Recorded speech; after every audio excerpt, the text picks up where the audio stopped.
This is Gerardo Del Real with Resource Stock Digest. Joining me today is the president and CEO of Patriot Battery Metals, Mr. Blair Way. Blair, great to have you back on. How are you? Great, Gerardo. It's always great to be back on having a chat.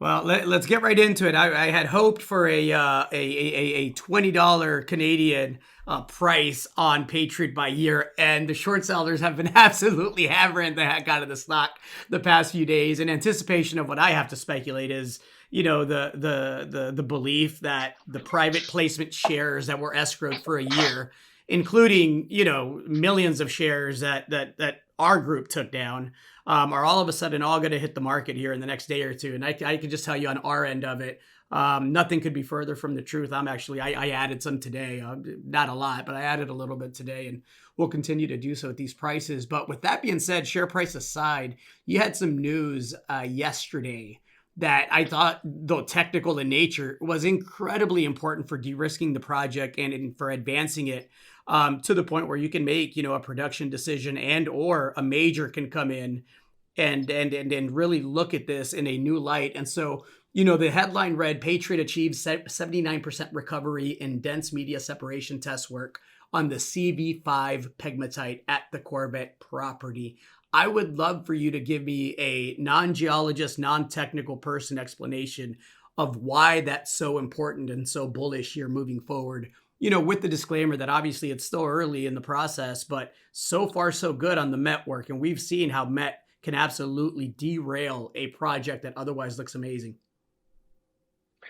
For sure, Gerardo. I've had a few good chats with people, and as you say, it sometimes helps to have that layman interpretation. So happy to provide it. Probably one of the easiest ways to describe it to people is the DMS circuit is essentially a simplified process.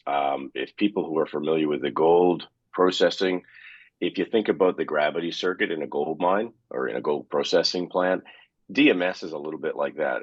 Many or most hard rock projects will have a DMS circuit at the beginning to pull some of the easy grabs off, and then they have to go into flotation. Flotation is much more complicated, harder to commission, and also involves more reagents and the chemicals that are needed in order for the flotation circuit to work. Whereas as in a gold circuit, the gravity circuit is really very mechanical. It doesn't use a great deal of energy. It doesn't use a great deal of anything more than about water in effect. Whereas DMS is essentially a freshwater circuit that draws out the spodumene concentrate. And we targeted the high 5%. And people also were asking, 6% the right number, is 5.5, is 5.0.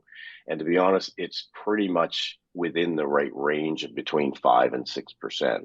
Right now, if you can produce a con at 5%, you will sell it to the market, no problem. The most recent sale by Pilbara was a 5.5% con. So that sold, I think, for 7,000 US, and it grossed to a 6% benchmark number of somewhere around, I think, around $8,000 a ton. So, what we're seeing is DMS is essentially a simplified circuit that takes the simple grind, a simple crush, no grinding, and we take that through a mechanical circuit, which basically just uses a bit of water and an additive that is actually recovered, but it's a bit like a flocculant, but works the opposite to a flocculant, and helps with the density of the water to help with the flow, with the separation of the spodumene. As Once Sorry, and then once we go through that process, that material is recovered, the fresh water can be recovered and be reused. So it's a very simple process, and we're fortunate that that simple process is giving us 79% recovery. So it's excellent news from a capex point of view, from an opex point of view, and from an environmental point of view, in the sense that it's a very simple process and doesn't involve a lot of chemicals. Means our tails are cleaner or clean. And these are huge positives when we start looking down the track, as we've discussed before, heading down the path of detailing out that processing plan, working through the project description, and starting into the permitting process. And that was going to be my next question. Why is that so important as it relates to the permitting process moving forward? And you kind of answered the question, right? It definitely streamlines it in the sense that it's more environmentally friendly. And we've seen Canada recently, and specifically Quebec, really kind of take charge and be very vocal about how supportive they want to be for the battery metals industry there. Have you had consultations or meetings with government officials about the project and advancing it?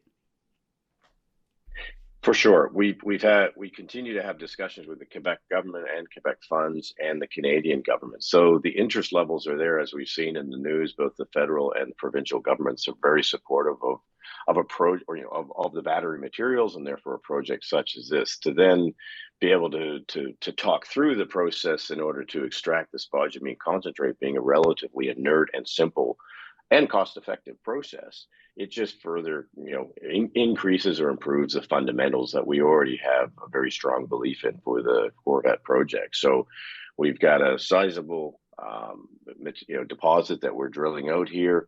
We also have a processing, preliminary processing, which is indicating a very positive outcome, simple, easily achieved result for producing a spodumene concentrate.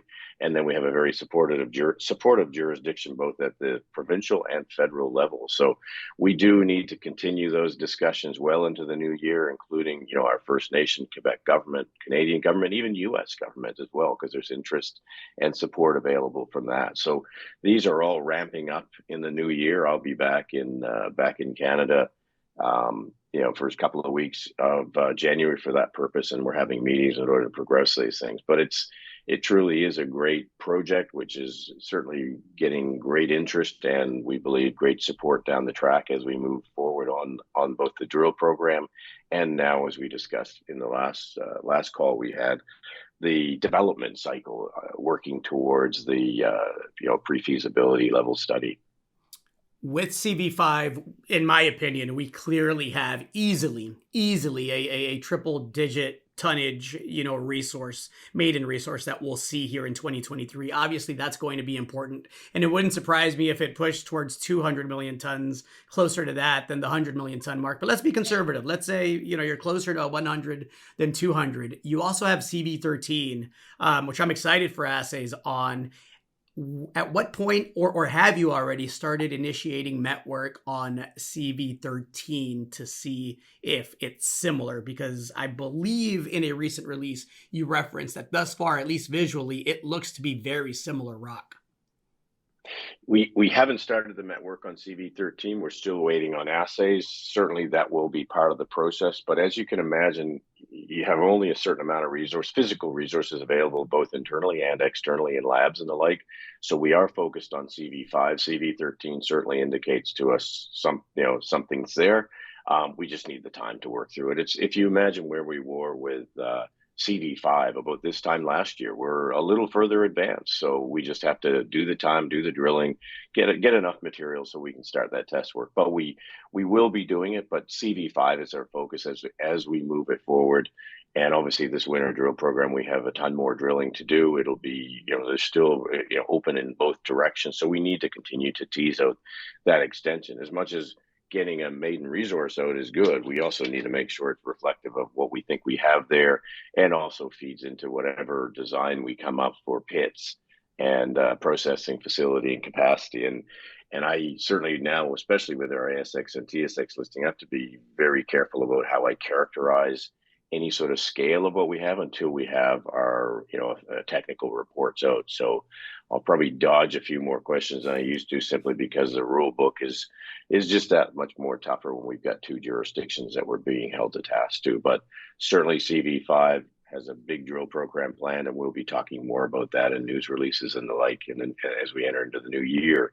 But yeah, CV13 just needs some more time. As I said, we were here with CV5. Where we are was with CV13 is where we were with CV5 this time last year. So we just takes time. We've got to do the work.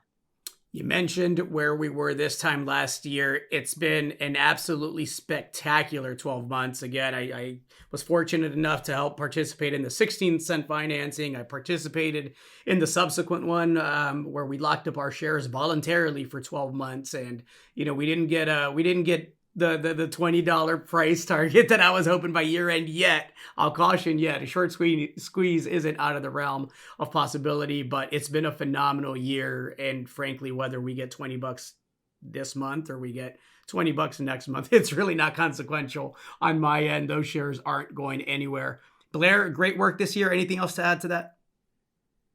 Well, just reinforcing what you were saying about the shareholders that participated in the various financings. And I know in the greater market, or our people are fearful of a bunch of shares coming free trading, but I know pretty much all of them on a personal level, or a great deal of them, and they're all on board for the fundamentals. Nothing has changed. We've had a few people or a number of companies or what have you playing and shorting with the stock in anticipation of this big blowout. I just, will the time will tell. We could have possibly extended it, but we decided we just got to get through this, and then people will see that all shareholders are in this for the fundamentals as we move this forward.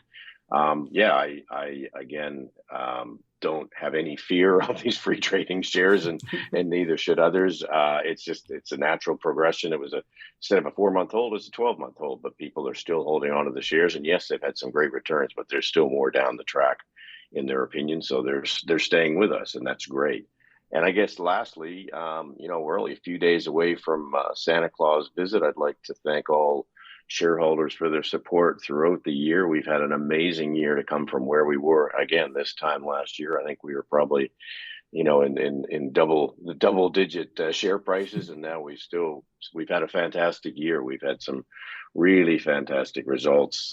Couldn't have been happier with the way the drill program and the whole process of defining what we have at the Corvette project has gone, and just wish everyone all the best for the holiday season and into the new year, and look forward to an equally exciting 2023. From double digit cents to double digit dollars and back a little bit. Not a bad 12 months. Can't wait for 2023. Blair, thanks so much for the time. I appreciate it. Thanks, Gerardo. Always great to catch up, and have a great holiday season. Same your way.